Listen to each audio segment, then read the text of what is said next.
O maior tema de discussão dessa semana foi a alta desenfreada do dólar por falas do Lula. Só que tem editoriais de alguns jornais que dizem que não é bem assim, a culpa não é bem do Lula. Outros já vão direto na veia, mandam uma real mesmo de quem é a culpa. A grande verdade que nós temos que discutir aqui é: alguns desses jornais, principalmente os que defendem abertamente aí o governo, recebem recursos do próprio governo para propaganda.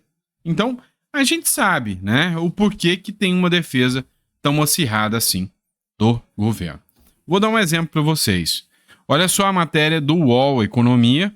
Não é só por causa do Lula. O dólar subiu também em outros 84 países. O problema é a inflação nos Estados Unidos e em outros países. Para controlá-la, os governos sobem os juros e isso desvaloriza as moedas. Além disso, as cadeias de suprimentos globais ainda não foram totalmente restabelecidas depois da pandemia. As guerras e as mudanças climáticas também influenciam. Só faltou falar que era culpa do Bolsonaro, que o dólar está alto, tá? Então, assim, a gente sabe muito bem, e foi até tema de matéria da Veja, que o Brasil está indo totalmente na contramão das economias emergentes, das economias que estão otimistas, que estão vendo a coisa dar certo. E cá entre nós, o dólar é uma balança. É lógico que questões externas influenciam e podem influenciar, mas a questão interna é o que influencia muito mais. Dólar, dinheiro, real, é uma mercadoria. E se eu tenho uma mercadoria como o real, em um país que não passa credibilidade, que um presidente fala besteira o tempo inteiro, ataca o Banco Central, ninguém quer essa moeda. E quando você tem alguma coisa que ninguém quer comprar, que é o real brasileiro, o que tende a acontecer? Cair, é igual casa. Imagina um condomínio onde todas as casas são maravilhosas e tem procura demais. O preço das casas vai às alturas. Agora, de repente, aquele condomínio é ruim, ninguém quer, tem mau cheiro, alguma coisa, ninguém quer comprar. As casas caem pela metade. O real brasileiro é o condomínio com mau cheiro. O Lula, quando abre a boca, deixa o cheiro espalhar e ninguém quer mais o dólar. Então, não me venha com chorumelas de que, são questões externas. Gosto mais do J.R. Guzzo, que disse o seguinte: o Lula é o responsável pela desordem econômica do país? Sim. Olha só o que ele escreveu. Se existe uma coisa clara no projeto de desordem econômica que está sendo tocado hoje no país, é que o responsável direto pela alta do dólar é o próprio presidente Lula.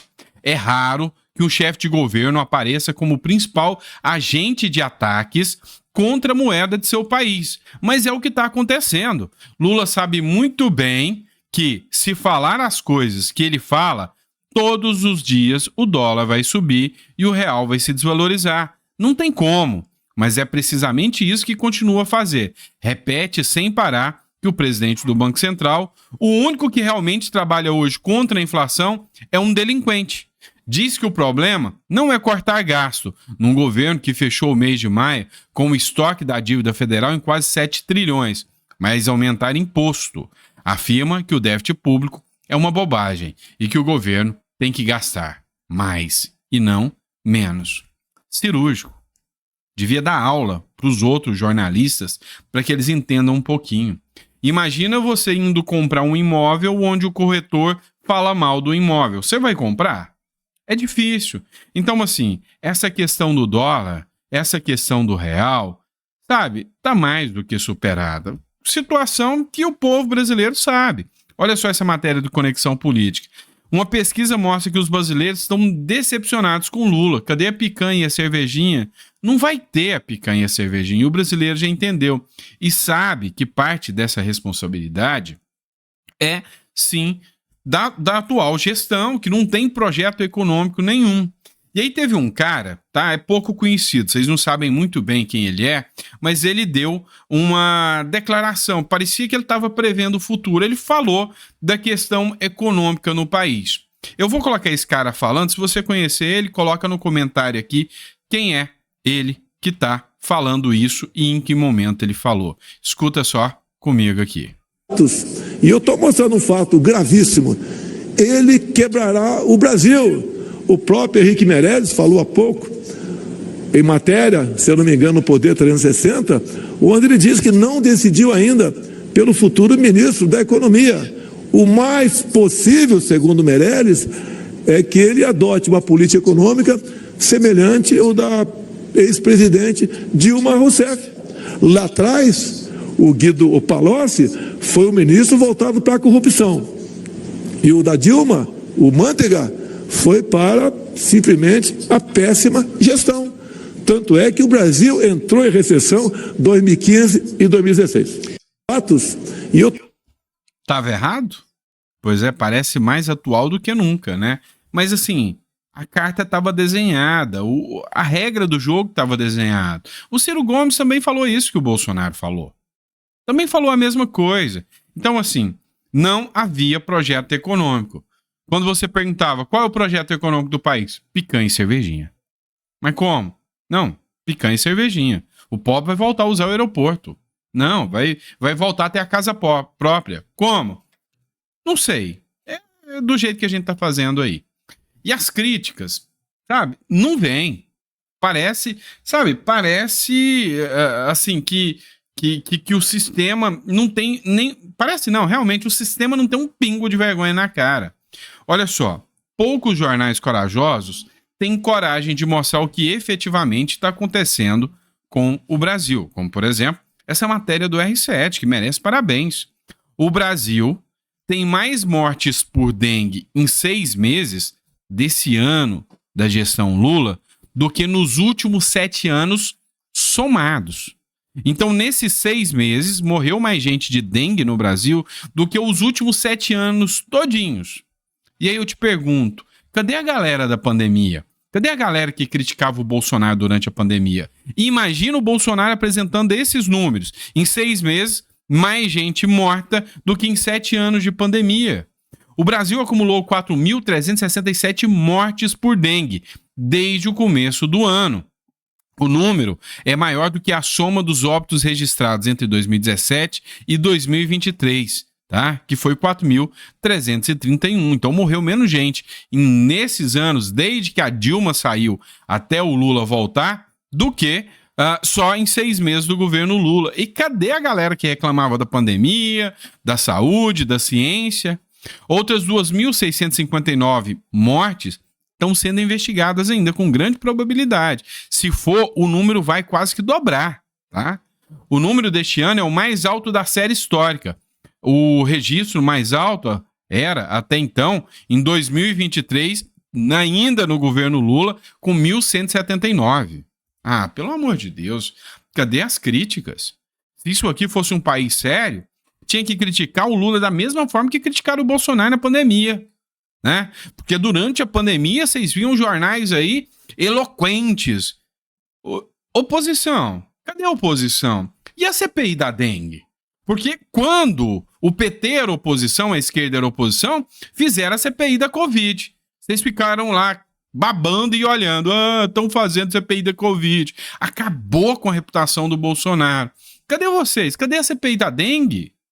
Olha só esse número, olha só esse dado. Mas enquanto isso, vem e continuam, né, indo na mira do Bolsonaro aí. Dá uma olhada nessa matéria do R7, por exemplo. A Polícia Federal deve indiciar agora o Bolsonaro e os auxiliares do Bolsonaro por venda de joias e falsificação do cartão de vacina.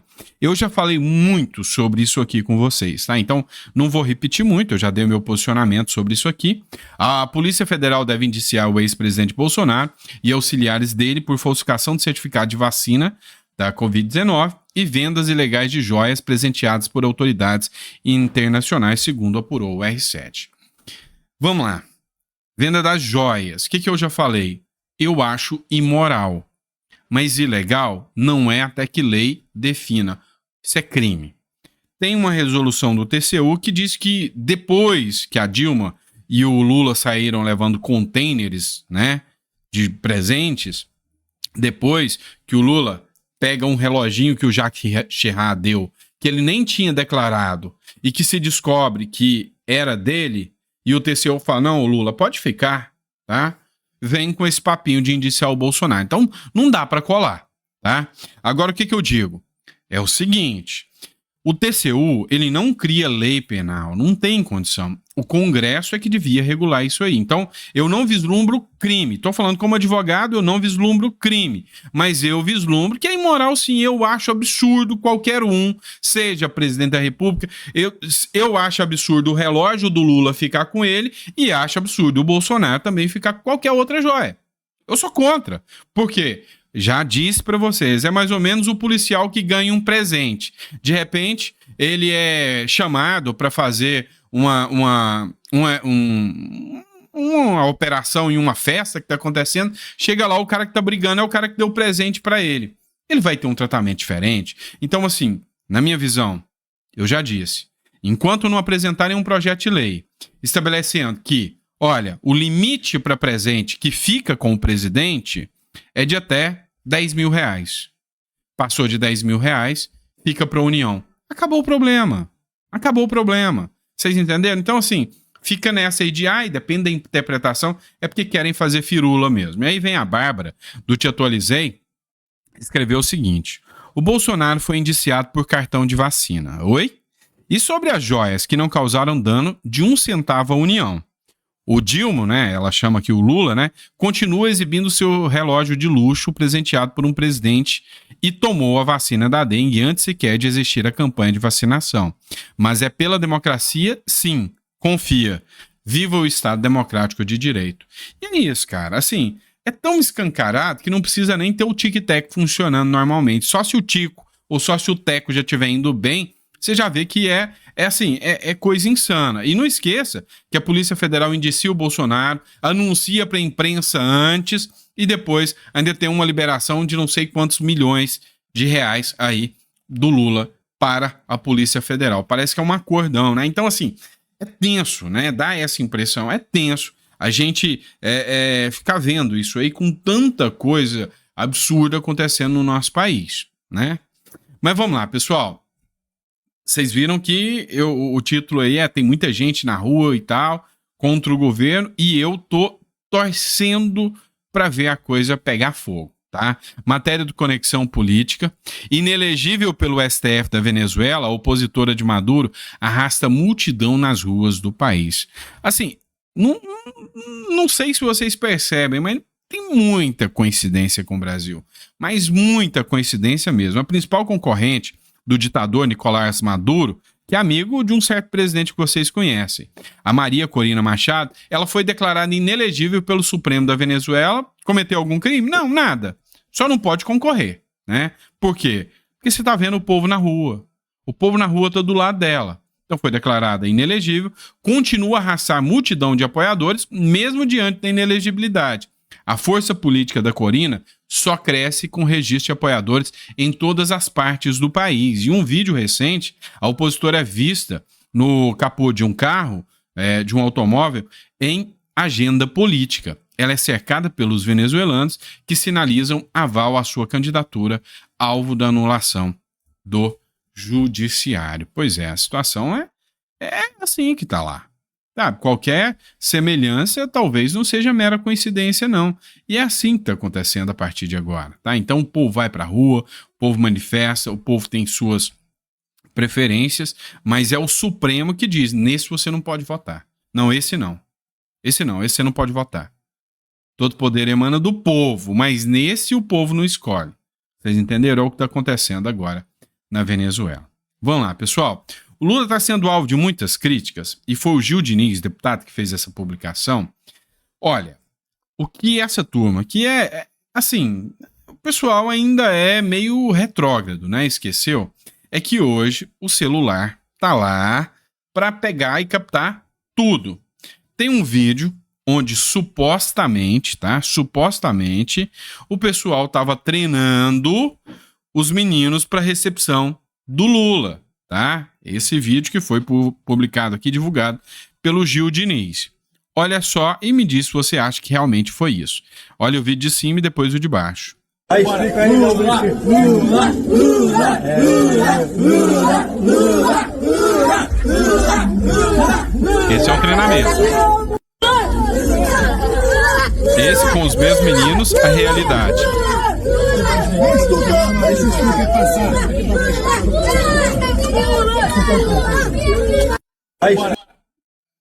O que a gente percebe a partir dessa publicação? Nos dias atuais, né, nos dias de hoje, o celular tá na mão de qualquer um, tá? E o negócio vaza, circula. E sabe, aquele negócio de ficar enganando o povo com a velha política não rola mais, tá? Não rola mais. É toda hora. Tem drone, tem filmagem. Lá no Rio Grande do Sul mesmo, viralizou o vídeo de um rapaz que filmou com um drone o Lula fazendo pose, né, para as fotos lá no Rio Grande do Sul. E assim, hoje é assim, antes do ato, né, sempre tem uma preparação. E nessa preparação, hoje todo mundo está com o celular na mão. Parece que eles não percebem isso, mas também a mídia não vai divulgar, né? Olha só, vamos falar dessa matéria do aqui. O The Hit vai acionar a justiça em relação a isso, mas olha só a insanidade. O The Hit é comparado a Hitler, o presidente de Conselho dos Direitos Humanos. É nesse nível, tá? Que virou a política brasileira. O secretário de Segurança Pública de São Paulo, Guilherme The Hit, foi comparado ao líder nazista, né, o Adolf, em uma publicação do presidente do Conselho Estadual de Defesa dos Direitos da Pessoa Humana de São Paulo, Adilson Souza Santiago, nas redes sociais. A postagem traz uma foto do ex-policial da rota manipulada artificialmente com a inclusão de um bigode semelhante ao do líder nazista. A imagem contém uma frase dita pelo próprio The Hit. É vergonhoso para um policial não ter pelo menos 3 mortes, né? É vergonhoso para um policial não ter pelo menos 3 mortes. Guilherme de Hitler, que ele colocou aqui. E essa publicação, como eu disse para vocês, é do presidente do CONDEP, né? Conselho Estadual de Direitos Humanos. O que eu quero falar com vocês? É o seguinte, quando isso é feito por alguém da esquerda, imediatamente, já tem Polícia Federal, atuação em cima, ou seja, é mais ou menos o entendimento de que eles têm um salvo-conduto para falar o que eles querem na hora que eles querem. É isso que eu consigo perceber. Eles têm esse salvo-conduto para dizer o que eles querem na hora que eles querem. Já quando é pela direita, qualquer coisa é alvo de auê, inclusive, na imprensa. Outro ponto que eu quero falar com vocês aqui, tá?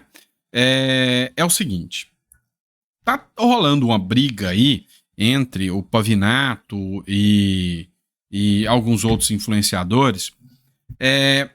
Olha só, eu acho interessante, porque aí o pessoal fica, mas o Pavinato já criticou o Bolsonaro, o Pavinato já falou mal do Bolsonaro, e mesmo assim, o Bolsonaro ontem participou de uma live com o Pavinato, que foi publicado no canal dele, do Instagram, né? Ele escreveu assim, ó, Deus acima de todos, é perdão acima de tudo.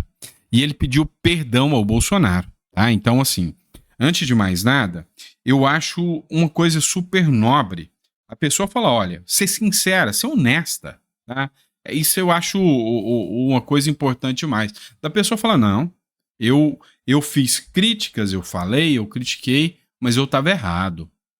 E eu quero pedir desculpas, O negócio é que o pessoal tá atacando pesado o Pavinato aí, tá? E o Pavinato tá revidando.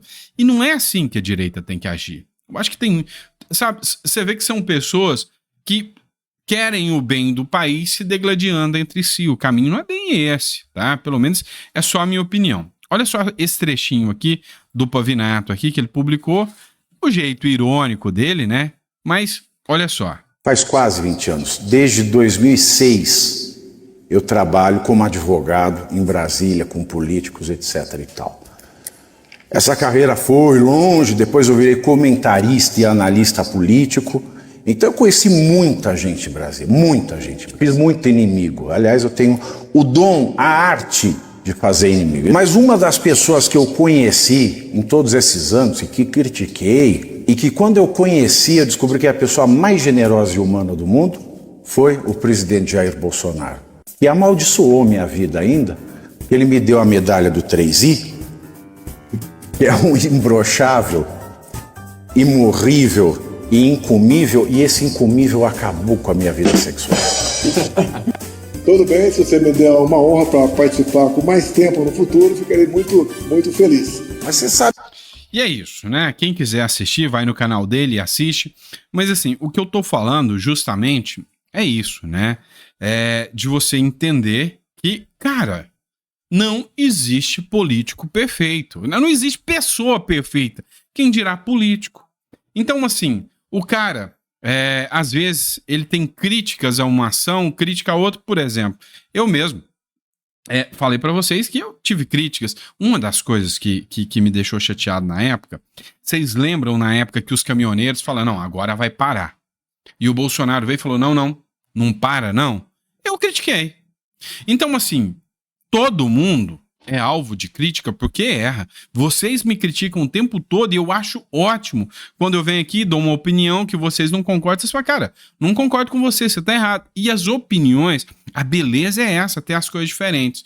Então eu acho o seguinte, ó, Pavinato, Paula Marisa, Bárbara do Te Atualizei, Ana Paula Henkel, o Constantino, são pessoas que agregam, que somam, e não estão ali para dividir. Então acho que essa briguinha, vamos falar outra coisa que eu tô sempre criticando, e tem gente que fica bravo quando eu falo, que é o Silas Malafaia também, que gosta de caçar uma briga que eu nunca vi daquele jeito, né? Caça briga com o Tarcísio, agora caçando briga com a Tereza Cristina. Ah, gente, a máxima é dividir para conquistar, tá? Então, assim, eu acho que é o caminho errado da direita ficar se dividindo assim. Eu acho que as pessoas, se tem um problema para resolver, principalmente se tem contato, e tem um tal do Instagram aí que você chega lá e manda mensagem para quem você quiser, ou WhatsApp, ou o que quer que seja, chega lá na pessoa e fala, ô fi, o que é seu problema comigo, né? Aconteceu comigo. Um influenciador de esquerda, do qual eu respeito, tá?